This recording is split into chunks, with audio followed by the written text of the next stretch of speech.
thank you so much for this opportunity for us to talk about understanding intersectionality. For many folks, this might be a review. For others, this might be net new. And we really want to hold space wherever you are on your journey. But really, the purpose of our informal conversation today is to really talk about how do we unpack these complex identities with the goal of building and ensuring that our teams, our high inclusive, high performing teams can thrive. And it's important that we do take an intersectional lens approach because what we're finding is there's a lot of data that's come out, academically, that looking at our organizational development, that's really said, when we miss or when we do not take an intersectional lens approach, it has an impact. Unfortunately, that impact is not maybe the one that we intended, and maybe not the one that we wanted. So we're gonna talk about that for quite a bit. So let's get started. And I'm loving folks introducing themselves in the chat. We'll definitely keep an eye on that as well. One of the things too, I just want to acknowledge, although we are all zooming in from different parts of Turtle Island, I know both Sheena and I would like to, as part of our introductions, talk about where we're zooming in from. So I'm joining you from the traditional unceded ancestral territory of the Okanagan Syilx people, also known today as West Bank or West Kelowna, British Columbia.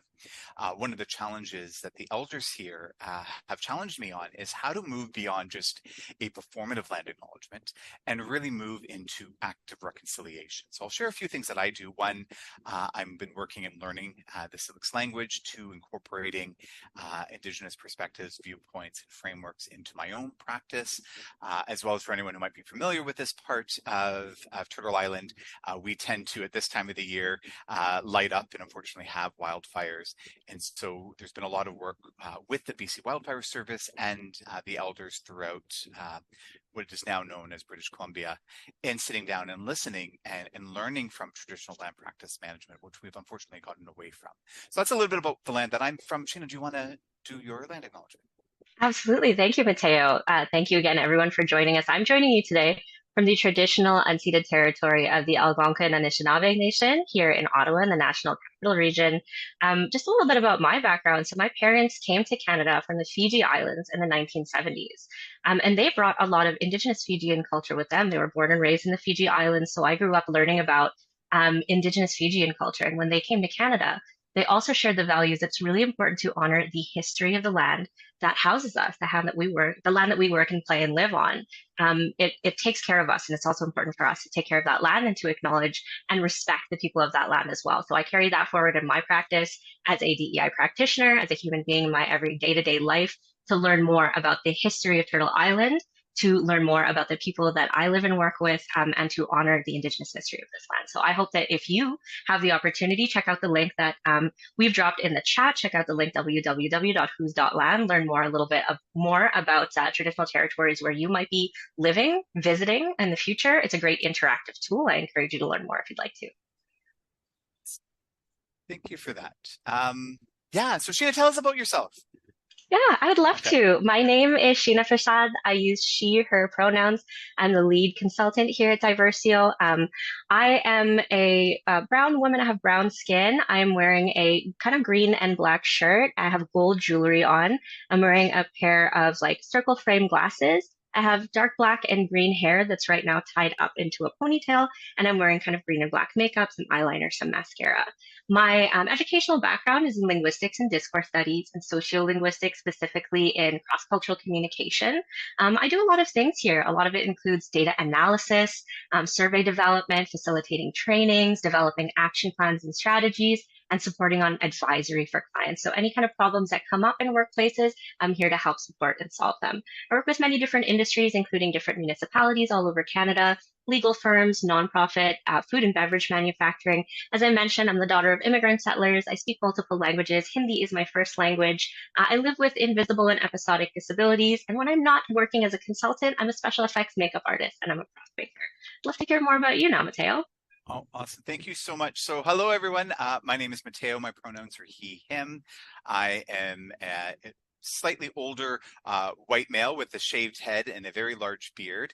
And because I'm living in the Okanagan, you can probably see one half of the room is really well lit and the other half is not. I'm going to have to get some more additional lighting, especially during the summer months. So as a Senior Inclusive Leadership Facilitator, I work with clients here at Diversio as part of Diversio EDU, really helping organizations. How do we level up through different educational efforts that we offer?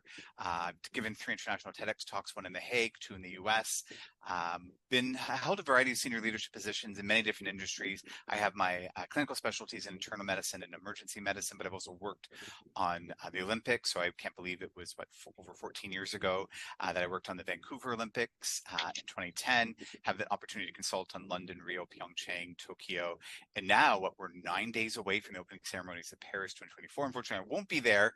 I'll be staying here in Canada because I am on a journey with cancer. So for me, every morning I get to be up and being able to hold space with Sheena and wonderful folks like yourself. It's an absolute honor. My background is in clinical behavioral sciences. I've also taught academically at different schools, both here, Canada, the US, as well, taught first year medicine at State University in Tokyo. So a little bit about us, but let's get into talking about, what's on tap for today. A little bit about Diversio. So some of you might go, wait a second here, we were on some webinars earlier with Sheena and Matteo and others, and weren't you CCDI Consulting? And yes, we were. And we were recently acquired by this wonderful organization called Diversio, who is, they're a true global leader. They're in right now serving organizations across the globe in over 35 countries. I'm loving it now because I also get to facilitate not just here in Canada, in the US, but also in the UK. And it's just really now this message is, especially the data-informed decisions that Diversio. So if you're interested in, we can certainly drop some additional links for you in terms of what it is that we do. But I absolutely love, because it's a great coming together of the work that we did for CCDI Consulting, now bringing that to even more of a global reach. So that I'm really excited. So we do have some tips just to keep folks, set up for success. There is a QA button that, if you do ask a question, I'll be honest, the chat is lit right now. So if I miss something in the chat, but it's a specific question, throw it in the Q&A because then we can manage that. But there is a chat, and I'm loving the robust. Also, if you want, you can turn on your show your closed captioning if you want. I just want to call out that everyone is at a different part of their journey, right? There are going to be different levels of comfort in not only in participation but also in expression today, and that's okay. We'll hold space for that. And everyone is at a different stage in their journey, and I want to honor that. So some folks, some of the questions, I want to make sure that we are a guilt-free and shame-free environment here. That this is not about finger pointing. This is about how we can be better tomorrow than we were today, and how can we set that table for folks to really feel included so that they truly can thrive. So here's what we have on tap for an agenda. We're going to talk about intersectionality, how overlapping identities impact really that individual's lived experience in the workplace. We'll have a discussion between myself, Sheena, and as well from the folks here on this chat, because I don't want to ever position Sheena as the only experts in the field. In fact, we are constantly together, both challenging each other as well, challenging you, and we hope that you challenge us, and we can learn from each other. And so there might be things that, I can share that I've seen, and Sheena might share that, they've seen, but also that I encourage other folks to share, because I think this is an opportunity, for us to build community around creating a more consciously inclusive workplaces. So we'll talk a little about the benefits, and then as well, we'll make sure to spend time for folks that want to ask questions. So I don't see any questions right now. In fact, I'll just let us, why don't we get right into it. I love live polling. I know this is something both Sheena and I love for a few different reasons. One, it's completely anonymous. We don't, and this webinar is being recorded, so definitely it will be shared. But we are going to use some live polling right now. So for those that are watching this and recording, unfortunately, it might not work the way that you think. But if you go to polliv.com/IDM ms, and a link will be dropped in the chat, or you can just take your phone and scan the QR code. It will take you to the questions. We're going to ask a few of them today. So again, scan the QR code if you're on your phone, or if you're on a tablet or your computer, you can open a new tab and go to polyev.com/IdeaMS. And I believe our colleagues have shared that link for you in the chat as well. So why don't we go to that first question? And the question is, how familiar are you with the framework for intersectionality? And I'll just make the QR code a little bit bigger. It's just right there for folks. So I'm seeing over 90 folks have responded. This is awesome. Let's see where people are at. So I'm seeing about 19, 20%-ish, not at all. That's okay, right? Some folks are saying they're beginners. Some folks are saying, it looks like the majority, or at least around 44, 45% are saying that, they can explain it.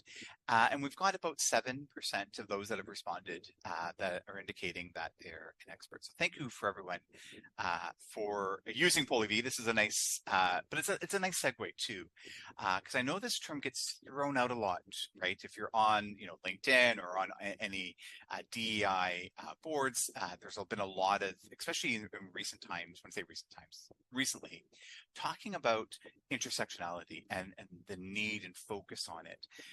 But why don't we talk a little bit about, what is intersectionality? Because, it's a really interesting concept. It's a really interesting framework. And I think it's important for us to move forward. So here we have a really interesting diagram of intersectionality. It was a term that was first coined by Dr. Kimberly Crenshaw. If anyone's familiar with Dr. Crenshaw's work, this is our interpretation of one of the many diagrams that are out there that are trying to interpret intersectionality. But Sheena, you had a really great example of how to explain intersectionality through a very specific lens that I loved. I'm wondering if you'd be open to sharing that. Yeah, exactly. Thank you for giving me the opportunity to explain it. So I like to explain things with kind of behavioral examples or real life examples. When we think about intersectionality and how it explains different aspects of a person's identity, their dimensions of diversity, we can talk about different things. You'll see on the image here, there are different dimensions of diversity, things like our gender, our race, our citizenship, our wealth class, even some things we might not think about very often, skin color, ability, formal education, body size, housing, the languages we speak. Some of us might identify with some of these things more than others, but all of these different dimensions of identity are part of our intersectionalities. I like to talk about it in terms of our own workplace sometimes. So I'm not going to put any specific individual kind of on the spot here, but thinking about the kind of diverse workforce that we have at Diversio, we can think about it in terms of racial or ethnic identity. And this is some of the information that we collect. It's part of the Canadian Employment Equity Framework, right? Persons of visible minorities, but we can think about the type of people that work at Diversio. We have many women who work at Diversio, and we have many women who are visible minorities or racialized persons. In fact, we have many women who could consider themselves South Asian or Indian. That is a really great way to think about identity, right? You might think about developing policies or frameworks that might affect certain people in certain ways, but we all have other overlapping intersections of our identities. Even though there might be about 6 Indian women or South Asian women at our organization, that is not the only thing that defines us. We were all born in different locations. Some of us were born in India or other places in South Asia. Some of us were born in Canada or other places around the world. We all have different marital statuses. We might or may not have children. We may have different levels of ability or different disabilities. We all speak different first, second, third, and sometimes fourth languages. All of these different aspects of our identities make us who we are. So we might have some of these things in common, but we all have very different things about us as well. That's one way to think about intersectionality. The things that we have in common and the things that are different about us as well. Thanks. Thank you. And it's interesting too, because I love this diagram in terms of showing it, but often I'll get pushback to say, is this it, right? And by no means, for anyone who's familiar with Dr. Crenshaw's work, this was not meant to be all-encompassing. It's more to be an example of, some of the different things that we can think about through an intersectional lens. But by no means is this all-encompassing. Another image that I like to use too, that is a take on this particular framework. Sometimes you might have heard this called as the wheel of the privilege wheel or the power wheel.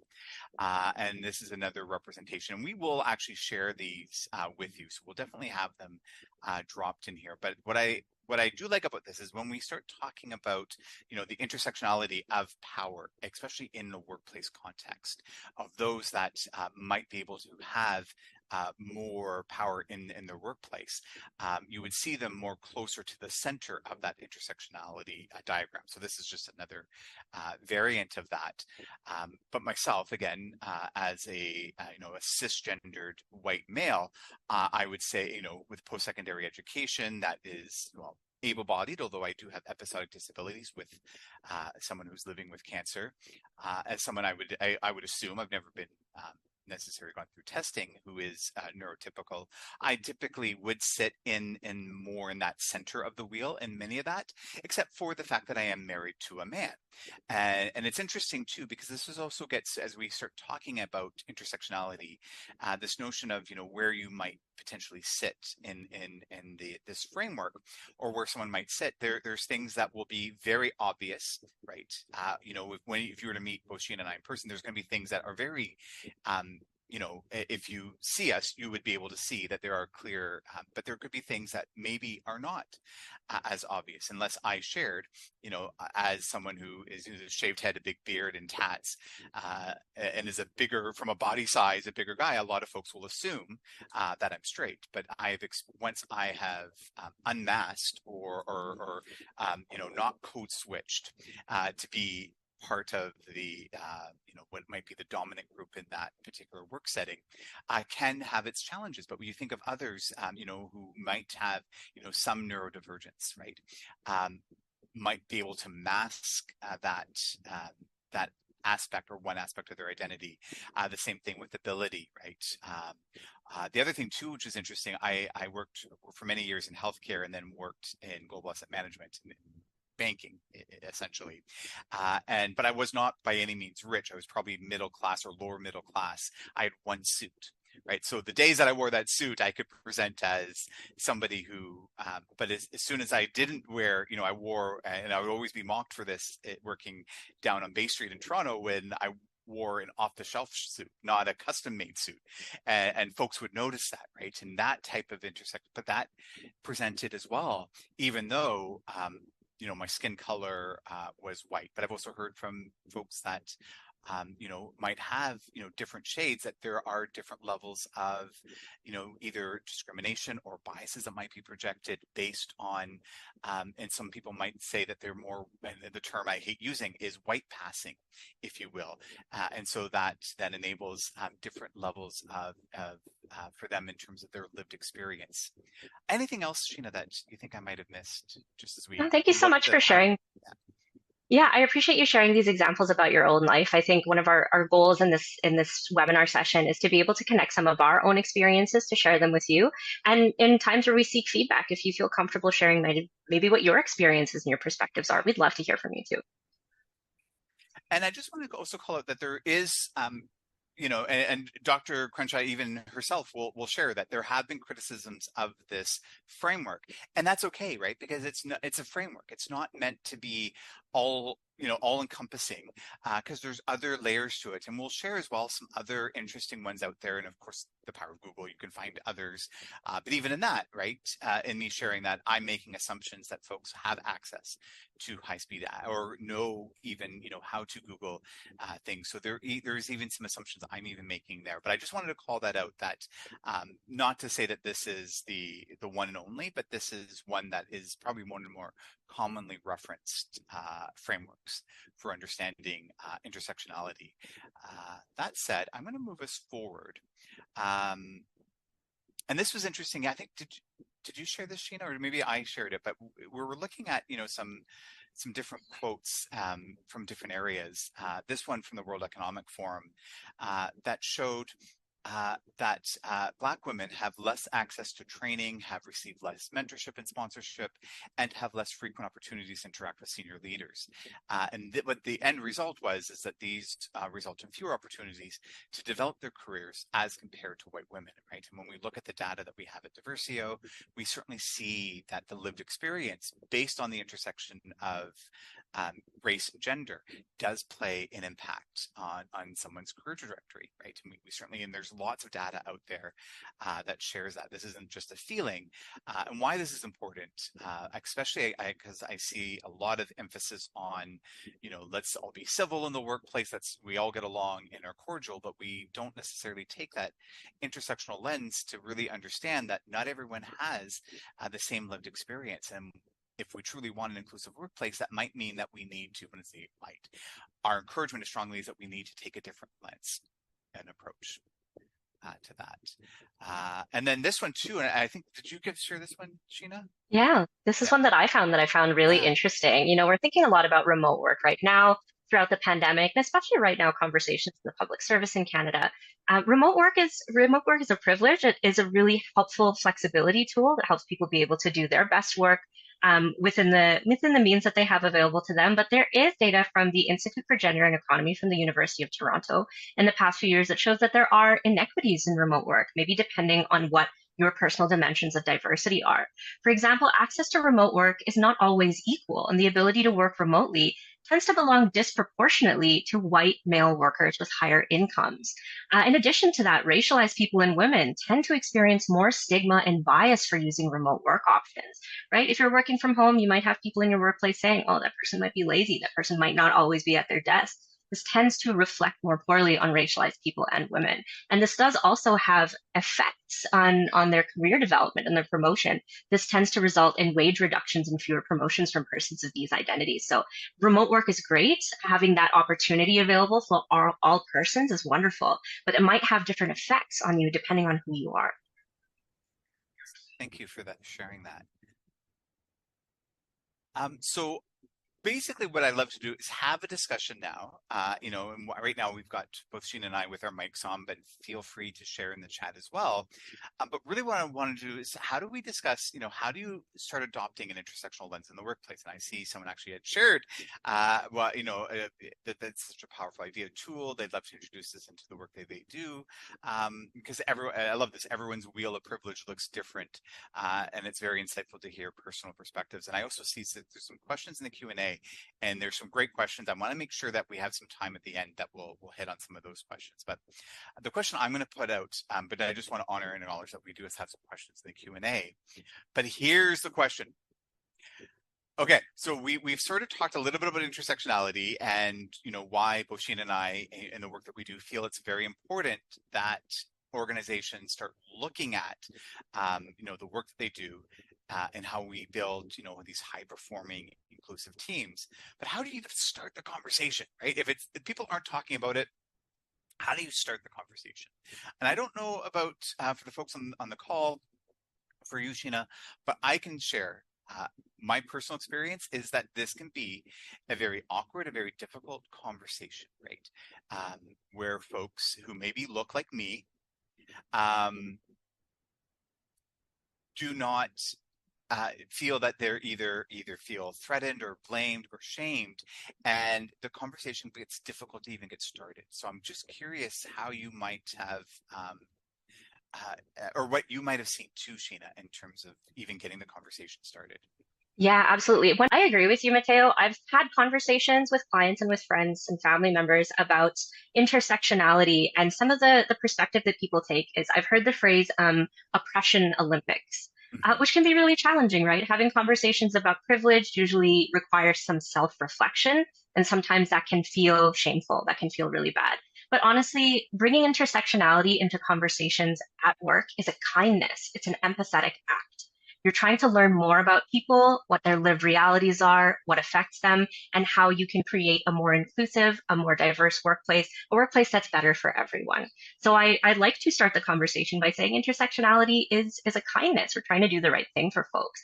As well, I like to think about privilege as a superpower. I know sometimes conversations around privilege are about, how to check your privilege or consider how your privilege might be affecting others in a negative way. But if you have privilege, you also then have the opportunity to step up for other folks who may not have that privilege. When you consider that kind of wheel of privilege or what your intersecting identities are, if there are areas where you might have more privilege than others, you might have a louder or a stronger voice, you might have more influence, you can allow space for others to speak up as well, or you can be an ally or an ambassador on their behalf or in tandem with them. I think that might be a good way to start the conversation, as a way to incorporate kindness and empathy in the workplace.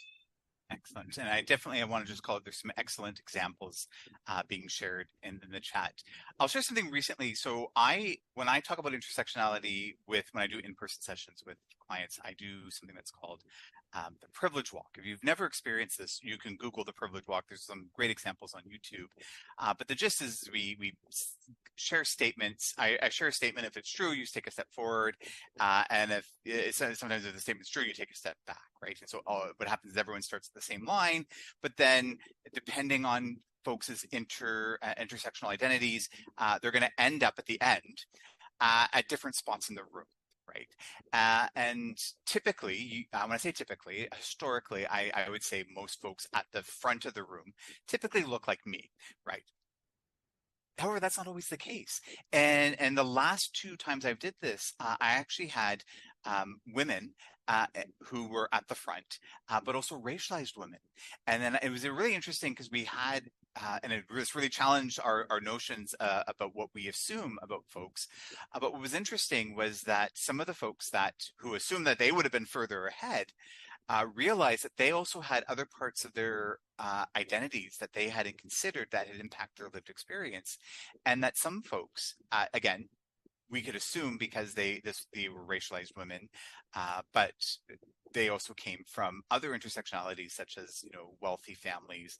They had other things that, influenced, and so they were at the front. And so but I loved about that is it really created a really robust conversation around, the assumptions that we make and how that impacted our biases, both conscious and unconscious, and then really layered for us to have a more robust conversation about, okay, how does this intersectionality show up at work? How could we then apply more of an intersectional lens? Because again, when you think back to that, the framework that we shared, that there's going to be things that are very visible, that are so important, but also things that are not necessarily as visible, but can also impact both positively and negatively the lived experience of folks at work, right? And so that's, so thank you for the folks sharing, the privilege walk for many can be a wake-up call. It also can be triggering for some folks, but it's one way that I like to start that conversation, because to the point that's been made as well, is that this can impact folks' lived experiences. So this is interesting, and I'd love, so if my colleague can share this, this is from the Prosperity Project, which was their 2024 report card on gender equity and leadership. And there's some really interesting things coming out of this, but in the Prosperity Project's 2024 annual report card, they call out 2 very stark realities. That one, women from, traditionally underrepresented groups are being left behind. Now, this is Canadian data, but it'd be interesting to see, what this is playing out in the US, the UK, and in Europe, and other parts. And that the pipeline of women moving towards leadership roles is still dry.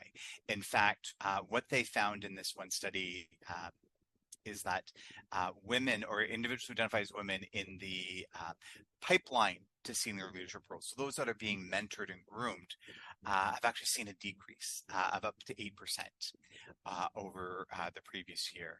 And when we actually do a deeper dive, what we're finding is that those individuals who identify as women that have other intersecting identities that maybe move them further away from the center of the wheel are having fewer and fewer opportunities. And what they called it out was the glass cliff, or the leaky pipeline, in that over the past several years, especially after everything with George Floyd, and for a lot of organizations here in Canada and the US, there was a movement towards let's work on mitigating bias in hiring, right? That became the super focus on managing and mitigating bias in hiring, which was great. So we got more people into the boat, at least more diverse representation.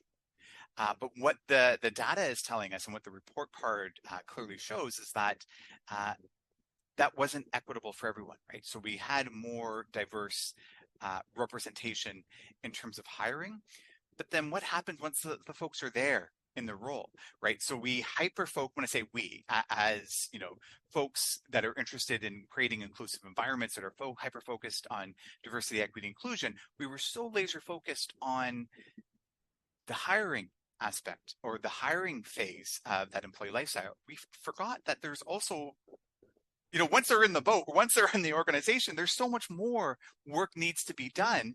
And potentially, and what the report card calls out is maybe we missed that focus and maybe we missed taking an intersectional lens. And there is. And so there's a great question around, is there a remote company version of the privilege walk? Yeah, and we actually use, funny enough, Poll EV. So I do that remotely. I do find it's really interesting when to do it in person, because then you can have a really good, great, robust conversation. But you certainly can. It just sometimes lends itself to not having the same impact, but you certainly can do a remote version of it and still be impactful, because the gist of it isn't to do just the exercise, it's the conversation that it generates. And then what do you do as a follow-up? So my next question is, you know, what other tips do you have in starting the conversation about intersectionality at work? So we've got the QR code there. I'm just going to move it to the upper right-hand corner because I'd love to see some of the responses that might be coming in. So the QR code is just up here. But this is now, what tips do you have? I was seeing some really amazing tips as well in the chat. I know the chat is quite lit. And people, it's great. People are sharing some of the resources that we were discussing. It's interesting, that very first one, right? Ask underrepresented groups what, you know, include, right? Because what I found is often we haven't taken that intersectional lens approach, and we haven't actually said, you know, what do you truly need? Let's have that conversation. Yeah, be direct. I love that honesty and transparency. Offering your intersections first. Yeah, this is one of the reasons why, you know, both Sheena and I, we do share our pronouns right away, right? We have it in our name and title. I have it in my email signature. I never want to force that on anybody, but I definitely share that first myself because I want to set the stage that we will respect and honor the lived experiences for everybody. Yeah, getting leadership buy-in is huge, right? And and if you don't have that, it becomes performative, and that actually leads to one of the questions in the Q&A that I'm itching to get to, but I want to make sure that we get through everything, but definitely want to unpack that. But I'll unpack that from a lens, that first question, from a settler lens, and that might not be the only approach to take. And I would include different intersectional lenses.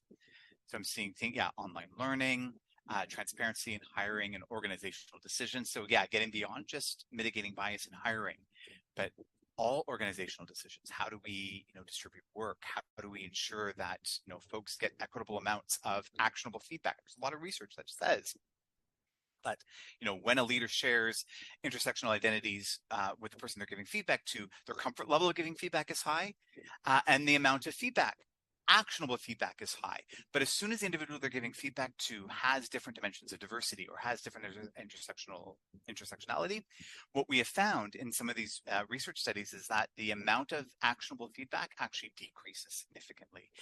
So in particular, one Canadian study showed that the number of actionable feedback that racialized Canadian women received was far lower than not only their white female peers, but also just overall as an aggregate. So lots of work that we still need to do in here. So thank you everyone for those that have shared. I'd love to, and I see that the chat is lit, so I'm just going to ask my colleague to, if I miss anything, please let me know. But I'm having difficulty with the chat and this at the same time, but I'm seeing lots of great initiatives here. Yeah, it's interesting too that don't tokenize staff who are minorities, and that's certainly in the Prosperity Project that got called out, is that we've definitely have tokenized folks, especially along both racial identities and gender identities, and the impact of that is unfortunately huge and a negative impact. how we set the stage. I call that, sometimes set the table. So being clear that my perspective, is not single-sided. There are other elements of an issue to a woman representation in my field, which is unfortunately male dominated, right? And this push for fit versus value add.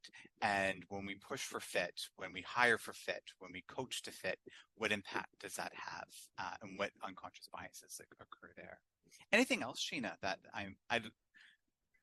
Yeah, no, I think that's it. That's great. I love seeing all of the recommendations, all of the tips yeah, in the poll. I see some great ones about leading with empathy, leading with courage, right? Being brave to have these conversations, and we're not always going to get it right. We're all human beings at the end of the day. Sometimes these conversations will be difficult and challenging to have at any level of staff or practice, but being able to kind of get back on the wagon, being able to reapproach these conversations, even if it didn't hit right the first time. This is an important framework to be able to improve our workplaces. So if your first approach didn't work, maybe try to regroup, try to talk to some other folks, find another way to approach it, because this is quite helpful in the long term in terms of workplace impact. yeah.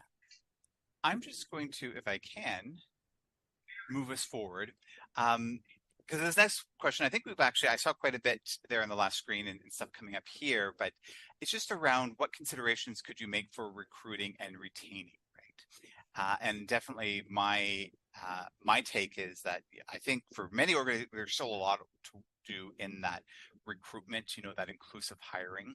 And in fact, actually, I just want to share two that my colleague, Saranya, has coming up on August 14th, a free webinar on hiring for excellence, so strategies to attract top talent. So for those who are interested, and I hopefully we'll have that more information, but that's coming up on August 14th. But where I'd love to focus is not only on the recruitment side, but once they're in all the other parts, right? How do we retain top talent, right? There's a lot of interesting memes there that I've seen on LinkedIn where it talks about, and I'm not coming from any of these intersectionalities, so I can't speak to it from a personal perspective, but it's called the Black woman's experience in corporate world, where they come into the organization, they're heralded, celebrated, and then it's this interesting downward spiral that occurs because we haven't spent enough time looking at all the intersectional, the needs for everyone, and often there's just assumptions made, right? But the level of masking and code switching that often are required in order to be successful, often I would argue is instead of focusing on encouraging people to mask, why don't we encourage people to show up as their true authentic selves and truly belong? And what if we did that? And what impact would that have? 100%, Matteo. I know that, like, in my lived experience, I am not a Black woman, but even as a racialized woman, I've experienced this in workplaces, being excited as a new hire, having people like celebrate and even sometimes tokenize me. But there are other aspects of my identity that isn't just, being a brown woman. I have had bad experience at workplaces because of, like we mentioned, the way that I physically present. I have knuckle tattoos. I have a lot of visible tattoos and visible facial piercings. I have visible and invisible and episodic disabilities. So sometimes speaking up for those aspects of my identity, asking to be accommodated, asking to be accepted and not maybe judged or being perceived with stigma because of these other aspects of my identity, I've noticed it take a toll on my performance management conversations and the feedback that I'm given about my personality rather than about my performance, simply because of these different intersections of my identity. So when we're thinking about recruiting, we can think about different ways to consider intersectionality in our hiring decisions. And then, as you mentioned, Matteo, we should also be thinking about the entire employee life cycle. What is it that makes an employee with different intersecting identities want to stay at their workplace? Yeah, thank you. And I just want to acknowledge lots of great things happening as well in the chat, and we will get to the Q&A in a bit. We also want to take a look at, and I don't know if this is something that you found, Sheena, or is this something that I found? Sorry, yeah, you go for it. Yeah, this is one of mine. I thought this was really interesting. So this comes from the U.S. in terms of employment litigation and civil rights law. Study from the Law and Society Review in 2011 found that plaintiffs who allege workplace discrimination on the basis of multiple intersecting characteristics, for example, race and gender, in equal employment opportunity cases in federal courts were only half as likely to win their cases compared to claims based on single characteristic discrimination. So there might be other things at play in instances of harassment or discrimination, but when more than one identity comes into play, folks are less likely to have those claims be met to win those cases, right? Right. This is, I thought this was a really interesting kind of fact or piece of data, considering intersectional theory and how it affects the outcomes of our employment, especially when we're trying to seek justice or trying to seek better outcomes for ourselves. Right. This is interesting, and I'd love to hear people's thoughts because I'm still learning and unlearning when it comes to this question. But the question is, how could you incorporate intersectionality into policies and procedures? Because I think that often gets missed, right? Often we think of, DEI as just the sole responsibility of the DEI SAR in the organization, or it's someone in HR's responsibility.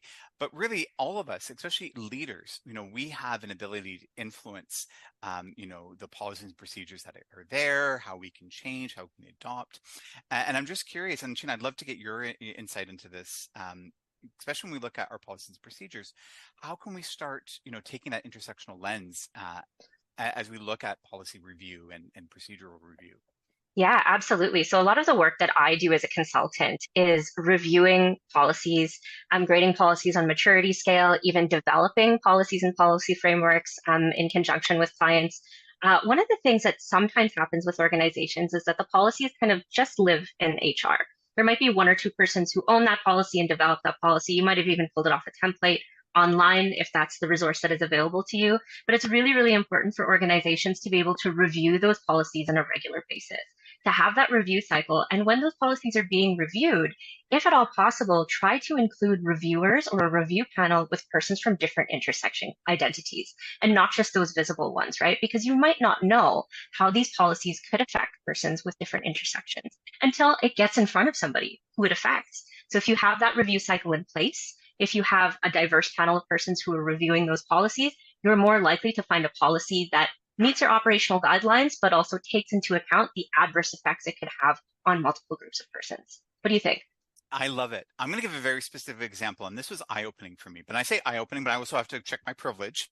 As a cisgendered white male, when I looked at policies and procedures in my previous organization, I was the only individual on that team, and I was the leader, who, when I say traditionally, grew up celebrating Christmas and Easter, right? So taking, Christmas off, Boxing Day off, taking Good Friday off for me was just natural. And that was just because that was the law in the province that I was operating in.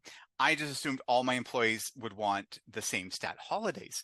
But it wasn't until others started calling me in that, Matteo, they were like, we don't celebrate this. I would love to work Christmas Day. It's not an important day for them.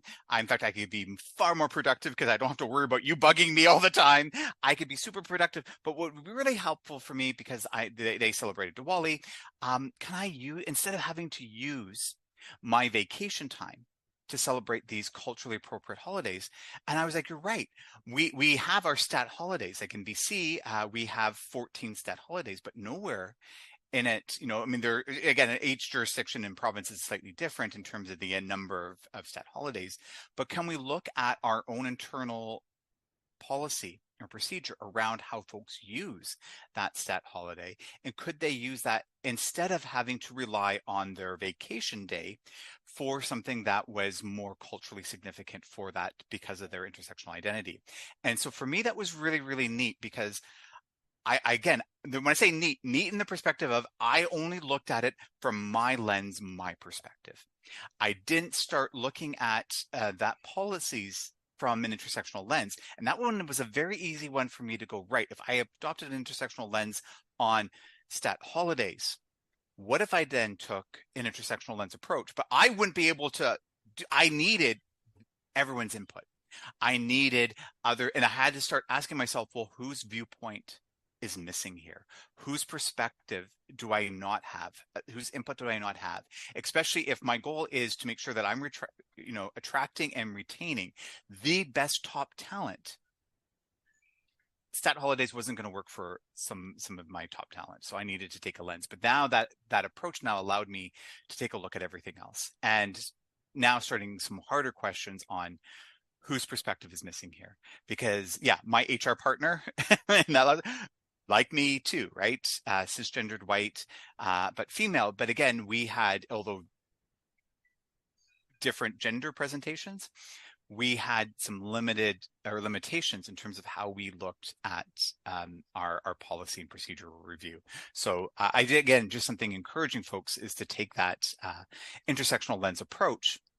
And then the question is, how do you implement this in a larger bureaucratic organization? So I can't say who, but, we certainly have been working with larger government type organizations that are quite large, 40, 50,000 individuals.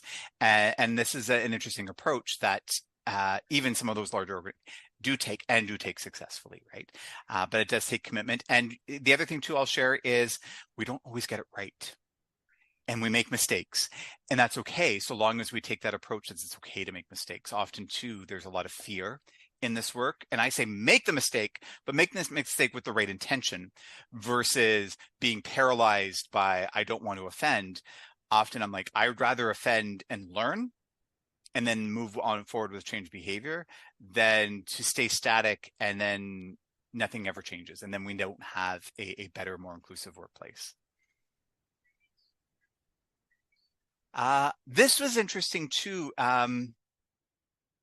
that, again, this is in the Prosperity Project, but I thought this was interesting too, that individually identified women, according to the Prosperity Project in their 2024 report card, who belong to the 2S LGBTQI communities have significantly decreased at the corporate director and pipeline to senior management roles across Canada. And this is significant, the decrease. Some have cited the need also to conceal their identity at work, as well as not being given the direction needed to perform duty successfully. So I thought that was really interesting because, again, that's speaking to, again, are we encouraging folks to show up as their authentic selves, as well is once folks are in the boat, they're in the organization, do we have the continued support? Or for some folks, is there, and this was clear out of the data from the Prosperity Project that looked at so many different organizations in Canada, and they'll list the organizations that participated, that when folks, especially from the 2S LGBTQI plus community, concealed their identity, what impact that had on their career trajectory. And the fact that we're seeing such a significant decrease at that corporate director and pipeline to senior management level, it is telling us something. And what's the impact now 5-10 years from now, especially when we are seeing these 10-digit plus decreases in representation in the Canadian workforce. So I thought that was really interesting stat to share with folks. And this was interesting too. This is from the World Economic Forum, that in the US, only 21% of C-suite leaders are women, 4% of women of color, only 1% are Black women. So again, we're seeing that intersectionality, as more intersectional identities exist, we're seeing fewer opportunities or fewer representation at all levels. So I guess the question I'd love to really unpack, and I know we only got a few minutes left, is really unpacking this, and I encourage folks to, when they go back, is how do you make this become part of your organization culture and values, right? Especially when you have, so many different, things to consider. And I'd love your thoughts on this, Sheena. Yeah, absolutely. I mean, we see all kinds of kind of value statements, mission statements, cultural statements from different organizations, and that's a really great place to start. But some of them can be quite vague, right? We want a good workplace for all. Clearly identifying in your value and mission statements that you are considering intersectionality can be really helpful for those from intersecting and diverse identities to kind of see your website, to see the job posting and know, okay, my identities will be considered here. If that's a value that you want to live, then being able to state it clearly and proudly can help attract diverse talent also. What do you think? Yeah, no, I 100% agree. I think this is an ongoing discussion, right? It's beyond just having a performance statement, that the value statement that you might put on your hiring page, or you might have, on on the website or on the job posting, but how do you move beyond that and actually, understand, are these behaviors happening? How frequently, and what's the quality, right? And often we don't take a look at that, right? So if we truly want to embed this into the organization culture and values, do we have a framework for how we call each other in and call each other out? Do we have a framework for how we accept and receive this feedback? So it's not you're being called difficult, but you're truly having a framework where we can move forward together. And often we don't have that. And I know there's lots of great questions coming up. So I just want to share a few different things.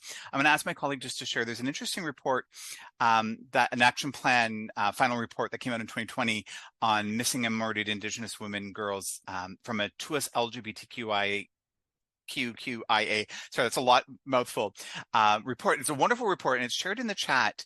But what this group shared, and it's on page. It starts on page 23 where they start talking about intersectionality, and then on page 26 they have a really wonderful framework on this. But what the gist of this is that this working group recognized that the absence of an intersectional lens excluded members from the 2S LGBTQIA plus community from national inquiries and commissions, such as the National Missing and Murdered Women, Indigenous Women and Girls, and the Truth and Reconciliation Commission of Canada. And so that was really interesting. So that this report that we shared in the chat, I encourage you to take a look at it, and take a look at the way that they looked through an intersectional lens, because it was much more robust than just the one that we shared earlier, the one that was adapted from Dr. Kimberly Crenshaw. They looked at 26 external factors, gender-based analysis, intersectional factors of 8 varying ones, 2 that were, important for the lived experience for members of the 2S LGBTQIA plus, and then also the different cultural strengths of the 2S community. I think this was, for me, was really eye-opening to take a look at this approach, because one of the questions, what are ways that we can transition from performative support of Indigenous communities to active reconciliation and business practices? That's a great question. I don't think I have an answer that I can give you in 7 minutes, but I think one is, is not looking at it through an intersectional lens from only one perspective. And having worked with the author of this, because we're working right now on decolonizing pride organizations in Canada and how we can decenter whiteness in a lot of that framework, it's really interesting for me, eye-opening, that I needed to take or have other perspectives present and understand that there are different cultural frameworks and lenses that people see the world through. And when we exclude, we end up missing out on so many opportunities. So I encourage you, if you're interested, to take a look at and read that final report, because that was really quite amazing. I know we're just wrapping up here, so I definitely want to get to some of the questions. But I'm just curious, what is one thing you want to start doing differently through an intersectional lens? Love to hear from some folks, what they might be thinking. And I'm going to take a look at some of the other questions coming up as well. It's fun. As soon as I move the fan away from me, I am now covered in sweat because it's so hot. For anyone in the Okanagan, it's ridiculously hot. But yeah, and I love this, begin the conversation. Working on professional introductions that are inclusive and accessible. And that's something I just learned recently as well. I attended a LinkedIn Live, and they visually describe themselves. And I was like, you're right. I never thought of it from that perspective. Again, because I came from very much an able-bodied, and not anything wrong. It just wasn't inclusive. And it was wrong in the sense that I wasn't thinking of, who might else be there, that I'm not consciously inclusive.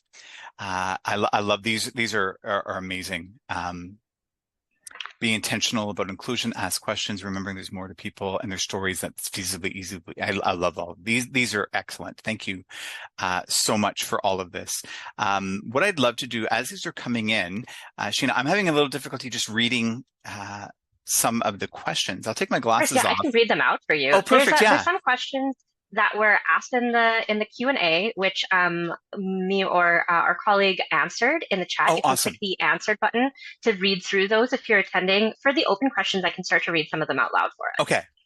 One of the questions from Quinn Jenkins is, what are ways we can transition from performative support of Indigenous communities to active reconciliation in business practices? I'm going to click the answer live button. Okay, awesome. Yeah. And I think this is by no means, but there are more, it's a lot of learning and unlearning and sitting down and also being open to it, right? What I have found in some of the clients I've worked with is that there's been such resistance because it's seen as so big, but when we actually sit and listen, it's not cost prohibitive. The changes. It's not big, it's the small changes that could have such huge impact, but because we haven't taken the time to listen, that they get ignored. And so I'm not saying that's a very simplified way to answer it, but I think that is one that I encourage is to sit down and listen more and to give that time, because it doesn't have to be cost prohibitive. In fact, it can be. Yeah. I agree. Okay. That's very accessible as a first step. Yeah. All right, next question. Yeah. Okay, from an anonymous attendee, why is it that when we have these discussions about intersectionality and privilege, we pay attention to the feelings of straight, white, able-bodied men Hmm. when most of the harm, as the data demonstrates, doesn't even affect Yeah. them? In fact, they're often the ones making hurtful comments or harmful decisions, like the comment in the US about immigrants taking black jobs. What do you think of Yeah. this? Oh, it's so true. So this is what, and one of the things I'm struggling with myself as I'm a white male who wants to help, right? And I keep wanting to insert myself to help, not realizing that sometimes even my presence there is caused. So one of the things I'll just share very specifically. So on one of the boards that I sit on, I sit on a few different boards here in Canada, and we actually allow time both at our board meetings and at our conference that are times not for me, not for the folks. And I need to shut up, and it's hard. I got to put my, just sit back and not be present and not be there and allow that safer space and braver space to exist. And maybe I need to take that step back, and then allowing these, other folks to be able to come together and have robust conversations, alongside or along in conjunction with the board meetings or at the conferences. And so now, for example, for Canada Pride, we have very specific rooms set up for different intersectional identities for them to be able to come together and hold safe space. So I'm not going to be present because I could say something with the best of intentions, but the way it lands is not the way I intended. And as much as I want to own that, I also need to hold space that maybe I don't need to be present there. So yeah, I know I'm not necessarily answering all of that, but often for us cis, straight, able-bodied white men, we need to also allow to pass the mic on, right? And how often have I done this to you, Sheena, even today, where I talk over you, not intentionally, but that's just part of, I think, part of where we need to be able to hold space for. Yeah, and I think part of the learning journey of persons who might be in a power privileged majority, whether that's visible or depending on the community that you're in, that requires kind of understanding the moments where you have privilege and power and when you might be able to kind of like sit back, take a seat, create a space for somebody else to say their thing, to share their perspective, and Yeah. allowing for those different perspectives, those different intersecting identities can really push progress forward in making more inclusive workplaces. Excellent. I know I've gone through several chats, but we'll make sure that this is shared with everybody. And I definitely want to continue the conversation. For those who have a hard stop, here's our contact information. We'd love to continue this conversation with folks. But if folks want to stay on, I'll definitely stay a little bit. And Sheen, if you're game to stay too, I'd love to get through Of some of these course. questions. Because I think if I've read correctly, and again, this is part of my episodic disability, I cannot, for whatever reason, read, and I can't make the questions bigger. But I think the next question, if I'm reading it correctly, many organizations have put up DEI statements after the murder of George Floyd 4 years ago.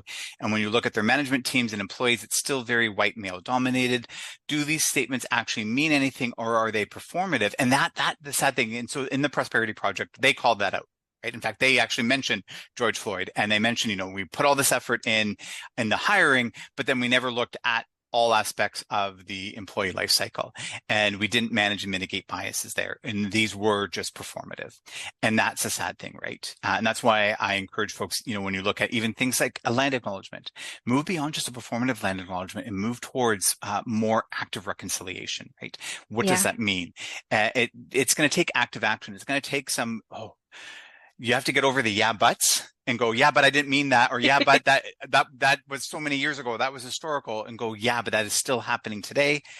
Yeah. It's still impacting people's lived experiences. We need to own now our response moving forward. We need to own what the now what is. And to Exactly. do that is going to be more than just performance. And again, to my point earlier, and I'll come back to it, we'll have the best of intention, but we're gonna screw it up. We're gonna mess it up. We're gonna make mistakes, but we can't let that hold us back.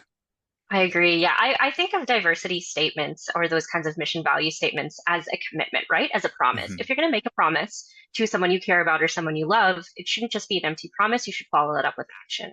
So if Yeah. organizations want to move beyond kind of performative statements and into actions, they should figure out ways to measure how they are achieving those statements. If you say you're going to have an inclusive and diverse workforce, how are you measuring whether you've achieved an inclusive and diverse workforce? And one of the ways that Diversio can help with that is through our survey and dashboard services. If you're interested, if you're still around, you can book a consultation with us. We'd be happy to share with you some of the wonderful benefits of collecting self-identification data about diversity and inclusion in your workforce, being able to see that data displayed beautifully and easy to interact with in the dashboard, identify any pain points where you might not be living up to that commitment, and then we can help you work out a plan to live up to that commitment. What can you do in action to be able to live up to the statement that you've made? Awesome. Do we have any other questions, or did we answer them? Yeah, we answered them. The last question in the comment is actually a repeat that we answered previously. Oh, So, awesome. oh, I think one actually just came Oh, it in. just came in, We and have I'm one. seeing some more in the chat. My apologies. Oh, I yeah. will get to the chat in a bit. I just can't read it really well. So what does this next question say? Sorry, I don't mean Yeah, to put that this on you, is but I can't read it. happy to moderate. This is Yeah. from Nicole Bay asking, incorporating intersectionality and diverse voices sometimes directly clash with initiatives and actions we want to take. And often we're stuck from being able to move forward, whether it's training or policies, etc. We're a small organization and capacity and budget is also a factor. We're also mostly a remote or hybrid workforce. Any recommendations? Oh, really, really great. There's a lot of great work on setting the table for an inclusive workplace from, especially in remote and hybrid workforces, right? I'm seeing there's a lot of that tension now on, well, why is that person allowed to work remotely when we have to be hybrid, or we have to be, 2 or 3 days in the office, right? And there's a lot of tension there, and often things that maybe because of other factors we can't necessarily control, but there are certain things that we can do differently. Especially what I'm finding, and what I'm finding too, is the folks that are able to go into the office, and when you have that hybrid team, I'm gonna be very specific. The hybrid team meeting, right, where you have, let's say, 5 or 10 people in a boardroom, and then the other 20 people who work remotely across, but they have a team meeting. And often, sometimes what I get frustrated with is there's side conversations, or there's things that are happening in the room that I can't hear because I'm on Zoom or Teams or whatever. And there's a lot of frustration there. And so one of the things I've found was worked really well for us, and has worked well for some of our other clients, is, for example, in team meetings, is the team meeting agenda is set out well in advance. It's color coded on what is, FYI, information, what is we need to discuss, what are we going to have a robust discussion on, and what is a decision point, right? So this, before we leave, we need to have a decision, or at least the next steps. And that color coding and the sending in advance has been really great, not only for remote workers, but as well for folks that have different, I was going to say, different levels of neurodiversity, right? Or might need more time to digest. Someone like me, I can go into a meeting, no problem, and shout out and be loud as I need to be. But not everyone, it's not always the loudest person, though, who is the most right, or who has the best answers. And sometimes people need more time to process. And we also have to understand that dynamic of a hybrid or work environment does change, right? That water cooler stuff that's happening in the room isn't necessarily going to happen for remote workers.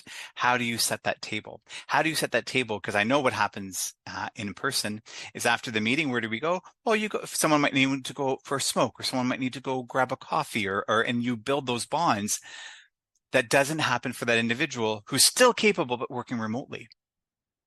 And what does that mean? And what I have found in a lot of the organizations, especially working in larger cities, to Sheena's point that was made earlier, that, live downtown, like they can afford the condo downtown, they can afford the commute. But if you're, a mother, or you're an individual with caregiver responsibilities, maybe you have an older adult, it makes it harder then, to go to after work drinks, or it makes it harder then to connect with everyone downtown, because you don't want to have that 3-hour commute, or that 2.5 hour. So how do we set the table for everybody?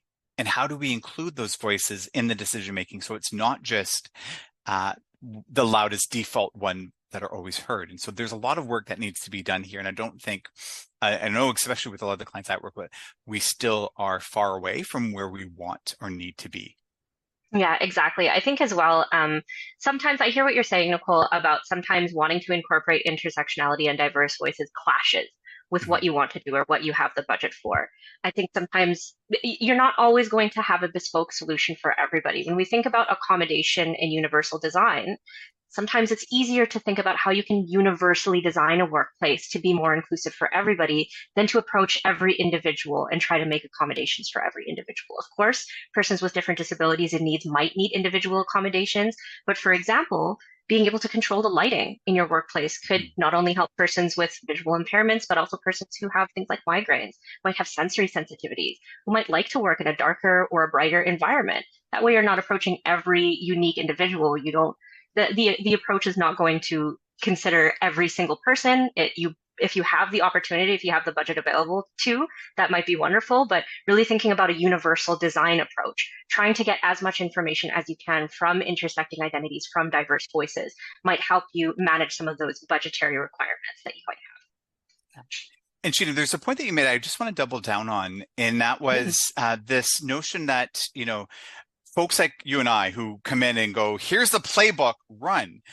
That's great, but that is not, we can't just take an off-the-shelf approach to everyone, right? And so being able to take that mindset of an intersectional lens and how we might approach that is so important versus here's what X company did, therefore you just rinse and repeat it, might not work with the same intention or the same impact. And so that's why it's important to really continually be evaluating and really taking that approach to really circle back and go, okay, what's our intention here?